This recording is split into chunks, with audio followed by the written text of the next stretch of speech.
Hello students, आप लोगों को फिर से स्वागत है एलिमेंट्स एजुकेशन के एक न्यू से वीडियो में। तो जैसा कि आप लोग जानते ही हैं कि अभी हमारा एक स्पेशल सा सीरीज चल रहा है आप लोगों के हैप्पी ईयरली एग्जाम के लिए।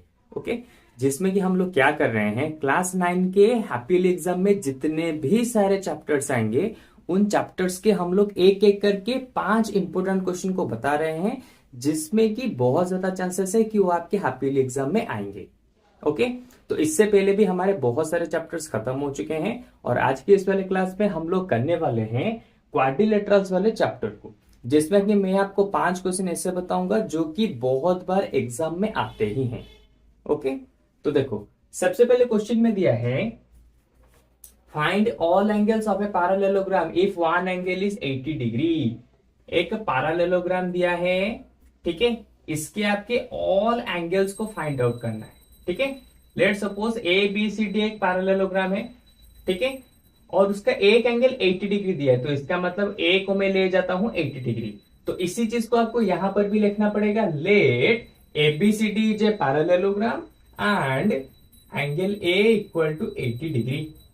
ठीक है, और पैरेललोग्राम के एक और चीज के बारे में भी जान लो, उसके ऑपोजिट एंगल हमेशा इक्वल होते हैं। तो इसका मतलब एंगल ए इक्वल होगा एंगल सी के साथ और ये दोनों हो जाएंगे 80 डिग्री। उसी तरह से एंगल बी भी इक्वल होगा एंगल डी के साथ, क्योंकि ये एक पैरेललोग्राम है। तो लो, एंगल बी भी इक्वल हो गया एंगल डी के साथ। अभी देखो, हमें क्या पता है, इन ए पैरेललोग्राम, ये है पैरेलल का साइन और ये मैंने जीएम लिख दिया, तो इस तरह से मैंने शॉर्टकट से लिख दिया पैरेललोग्राम। इन ए पैरेललोग्राम चारों एंगल्स को मिलाओ, angle A plus angle C plus angle B plus angle D, तुम्हें कितना मिलेगा 360 डिग्री।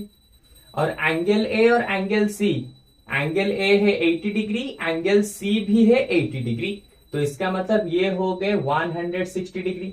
ठीक है, और देखो angle B plus angle D दोनों एक दूसरे के साथ इक्वल है, तो मैं क्या करूंगा, एंगल बी और इस डी के बदले में एंगल बी ही लिख दूंगा, तो इससे मुझे सॉल्व करने में आसानी होगी।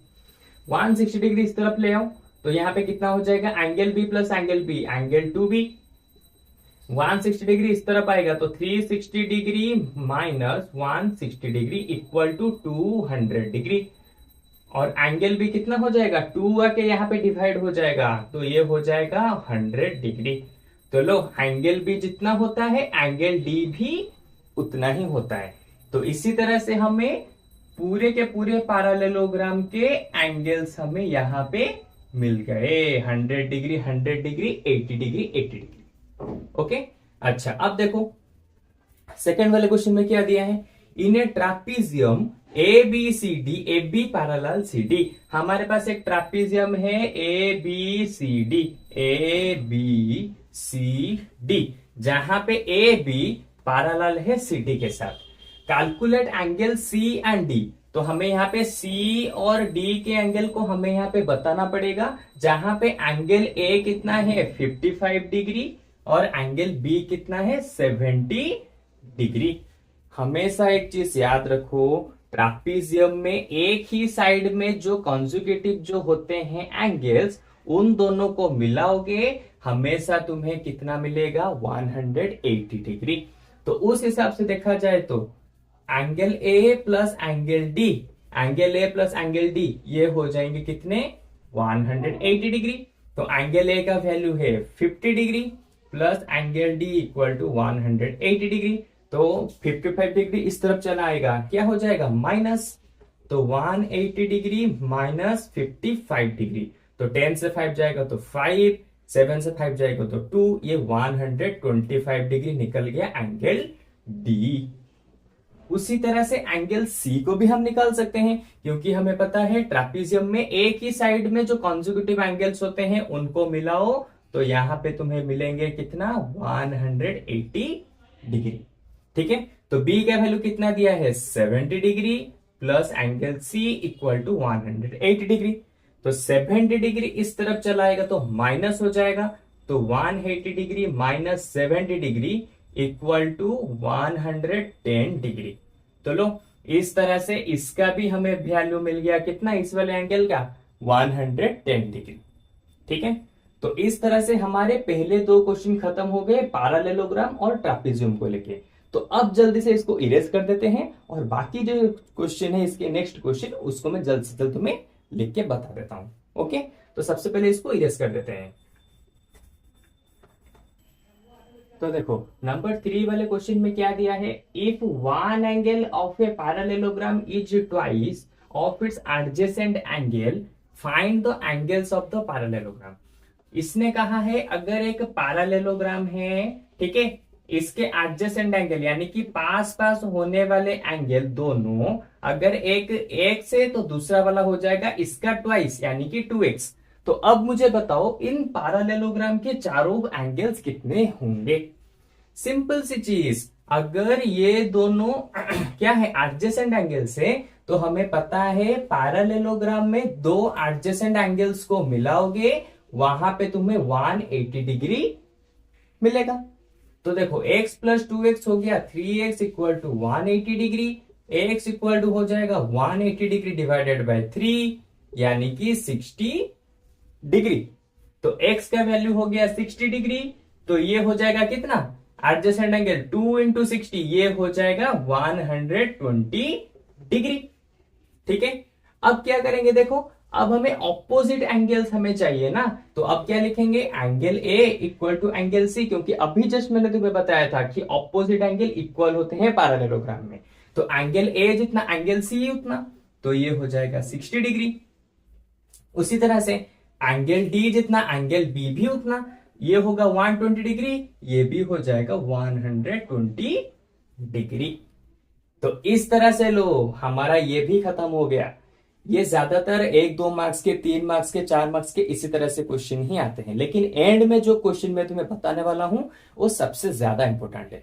ओके, वो लगभग 5 मार्क्स के तो एग्जाम में आ ही जाते हैं। ठीक है, अच्छा अब देखो नंबर 4 वाले क्वेश्चन में, इन ए क्वाड्रिलेटरल PQRS, एक क्वाड्रिलेटरल है, ठीक है, कोई भी क्वाड्रिलेटरल बना देता हूं PQRS, उसका नाम हमें नहीं दिया, जिसमें P है 60 डिग्री और QRS ये तीनों के रेशियो दिए गए हैं, then find out measure of S। तो S एंगल कितना होगा बताओ। मैं तुम्हें बार बार इससे भी पहले वाले क्लासेस में बता चुका हूं, जब कभी भी एंगल्स रेशियो में दिए हों तो तुम्हें ऐसे लिखना पड़ेगा, angle let angle Q equal to 2x, angle R equal to 3x। कोई भी है कि कांस्टेंट रेशियो से तुम्हें मल्टीप्लाई करके लिखना पड़ेगा। तुम direct angle Q equal to 2, angle R equal to 3 ऐसे नहीं लिख सकते, तुम्हें कुछ ना कुछ उसके साथ मल्टीप्लाई करके ही लिखना पड़ेगा। एंगल S इक्वल टू 7, ठीक है, तो लो सॉरी 7x। तो देखो हमें यहाँ पे 1 2 3 और ये 4 चारों एंगल्स के कुछ ना कुछ चीजें हमें मिल गए। तो अभी हमें क्या करना है, इन चारों को यहाँ पे ऐड करना है। तो देखो angle P plus angle Q plus angle R plus angle S, चारों को मिलाएंगे 360 डिग्री मिलेगा, हमें पहले से पता है। तो P कितना है 60 डिग्री, एंगल Q कितना है 2x plus 3x plus 7x equal to 360 degree. 60 इस तरफ चला आएगा तो माइनस हो जाएगा, और ये हो जाएगा 7 प्लस 3 10, ये 12x। तो 12x ये 60 डिग्री इस तरफ आके माइनस हो जाएगा, तो 360 डिग्री माइनस 60 डिग्री हो जाएगा कितना, सिंपल 300 डिग्री। तो 12x अगर 300 डिग्री है तो x कितना हो जाएगा 300 डिवाइडेड बाय 12 यानी कि 12 2 जा 24, 12 5 जा 60। तो x का वैल्यू यहां पे निकल गया 25। ठीक है, अब 25 हमने इसीलिए निकला क्योंकि हमें ये तीनों के एंगल्स चाहिए ना। ठीक है, तो क्या करेंगे, x की जगह पे 25 को रखेंगे तो सिंपल हमें इसका आंसर मिल जाएगा। तो एंगल Q उसने क्या दिया है 2x, तो 2 इंटू 25 यानी कि 50 डिग्री। एंगल R उसने क्या दिया है 3x यानी कि 25 इंटू 3, या फिर 3 इंटू एक्स का वैल्यू 25 इक्वल टू 75 डिग्री। फिर एंगल एस दिया है 7x यानी कि 25 इंटू 7, तो ये हो जाएगा 7 5 जा 35, 7 2 जा 14, ये 17 175 डिग्री। तो इस तरह से हमारा नंबर 4 भी खत्म हो गया, जहां पे तीनों एंगल्स रेशियो में दिए थे और वहां से हमने क्वाड्रिलेटरल के सभी एंगल्स को हमने निकाल दिए। ओके, तो अब क्या करेंगे, अब चलते हैं हमारे लास्ट वाले क्वेश्चन की तरफ, जो कि बहुत ज्यादा इंपॉर्टेंट है। तो सबसे पहले मैं इन सभी को इरेज कर देता हूं। ओके, तो चलो, तो देखो नंबर 5 वाला क्वेश्चन बहुत ज्यादा इंपॉर्टेंट इसीलिए है क्योंकि यहाँ पे तुम्हें प्रूव करने के लिए दिया गया है। क्या प्रूव करना है, तुम्हारे पास एक पैरेललोग्राम है जिसका एक डायगोनल दिया है, ठीक है। तो इसने तुम्हें कहा है कि प्रूव करो जब एक पैरेललोग्राम में हम डायगोनल को ड्रॉ करते हैं तो यहाँ पे हमें दो कॉन्ग्रुएंट ट्रायंगल्स मिलते हैं। कॉन्ग्रुएंट यानी कि बिल्कुल एक दूसरे के इक्वल होंगे, इस तरह के ट्रायंगल हमें मिलते हैं। तो ठीक है, तो इसी तरह की चीज को हमें प्रूव करना है और ये प्रूफ जैसी चीजें बहुत ज्यादा एग्जाम में आती हैं, 4 मार्क्स का, 5 मार्क्स का, ठीक है। तो सबसे पहले हम क्या लिखेंगे, टू प्रूफ, हमें यहाँ पे क्या प्रूव करना है, to proof triangle A B C congruent होगा ट्रायंगल ए सी डी के साथ, ये चीज हमें यहाँ पे प्रूव करनी है। ओके, तो कैसे देखो प्रूव करेंगे, तो सबसे पहले लिखो in triangle ABC and triangle ACD, ठीक है। इन दोनों ट्रायंगल्स में देखो सबसे पहले ये वाला एंगल इस वाले एंगल के साथ इक्वल होगा। अब तुम बोलोगे क्यों इक्वल होगा, इसीलिए इक्वल होगा, ये वाला पैरेलल है, ये वाला भी पैरेलल है और दोनों पैरेलल्स के बीच में एक ट्रांसवर्सल लाइन है। तो जब कभी भी दोनों पैरेलल के बीच में एक ट्रांसवर्सल लाइन ऐसे जाती है तो ये वाला एंगल इस वाले एंगल के साथ इक्वल होता है और इस चीज को हम क्या कहते हैं, अल्टरनेट इंटीरियर एंगल्स। ओके, तो मैं क्या लिखूंगा, बी ए सी, एंगल बी ए सी इक्वल होगा एंगल ए सी डी के साथ, एंगल ए सी डी के साथ। क्यों, अल्टरनेट इंटीरियर एंगल्स, इसके बारे में तो तुमने पहले से ही पढ़ रखा होगा, ठीक है। उसी तरह से देखो इस वाले एंगल पे इस वाले एंगल में ये वाला एंगल यानी कि ये वाला इसके साथ इक्वल होगा, रीजन वही होगा सेम, यानी कि ये वाला इसके साथ इक्वल होगा। क्यों, वही अल्टरनेट इंटीरियर एंगल, क्योंकि ये दोनों पैरेलल लाइंस हैं और पैरेलल लाइंस के बीच में ये एक ट्रांसवर्सल लाइन गया है, तो इसका मतलब ये वाला एंगल इसके साथ इक्वल होगा। तो मैं क्या लिखूंगा, डी ए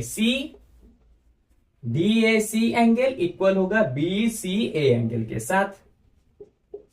क्यों, अल्टरनेट इंटीरियर एंगल, ठीक है। लेकिन कॉन्ग्रुएंट प्रूव करने के लिए हमें एक और चीज चाहिए, एंगल से तो सिर्फ सिमिलरिटी प्रूव होती है, लेकिन कॉन्ग्रुएंट के लिए एक और चीज हमें चाहिए। तो एक और चीज क्या हो सकता है, सिंपल ए सी साइड, देखो इसमें भी ए सी साइड है, इसमें भी ए सी साइड है, तो एस सी इक्वल टू ए सी, क्योंकि वो दोनों में कॉमन है, ठीक है। तो लो तीन चीजें हमें यहां पे मिल गई, ठीक है।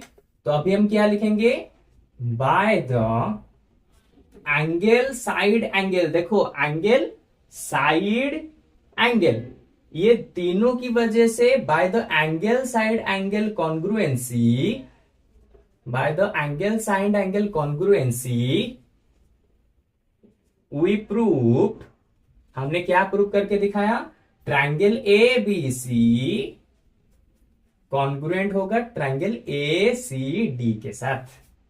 देखा, बस तुम्हें इतना ही करना था और इसी के लिए तुम्हें 4 मार्क्स 5 मार्क्स इजीली मिल जाएंगे, क्योंकि ये प्रूफ वाले पार्ट जो होते हैं उसमें तुम्हें ज्यादा मार्क्स दिए जाते हैं, ठीक है। और जो गिवन वगैरह होगा उसको तुम लिख सकते हो, ठीक है। ABCD is a parallelogram, AC is the diagonal, ये सब तुम गिवन पार्ट में लिख सकते हो, ठीक है। तो चलो इसी के साथ ये हमारा था 5वां वाला, यानी कि सबसे ज्यादा इंपोर्टेंट क्वेश्चन, जो कि मतलब कि बहुत ज्यादा चांसेस है तुम्हारे हाफ ईयरली एग्जाम में आएंगे। और इसी के साथ हमारे क्लास 9 के क्वाड्रिलेटरल चैप्टर भी उसके इंपोर्टेंट हमारे आज के क्लास में खत्म हो गए, ठीक है। तो अब मुझे लगता है कि तुम्हारे इसके ऊपर कुछ भी डाउट नहीं होगा, लेकिन फिर भी अगर इसके ऊपर कुछ भी डाउट है तो सिंपली हमारे वेबसाइट के ऊपर जाओ और वहां पे हमारे फ्री लाइव क्लासेस को ज्वाइन कर लो, जहां पे मैं तुम्हारे साथ डायरेक्टली बात करके तुम्हारे सारे के सारे डाउट्स को क्लियर कराऊंगा। ओके, तो चलो आज की क्लास में बस इतना ही। अब इसके नेक्स्ट वाले क्लास में मिलेंगे आपके एक हाफ ईयरली में आने वाले एक न्यू से चैप्टर को लेके, और उसमें भी बहुत सारे इंपोर्टेंट क्वेश्चन को हम लोग समझाएंगे। ओके, तो चलो बाय बाय।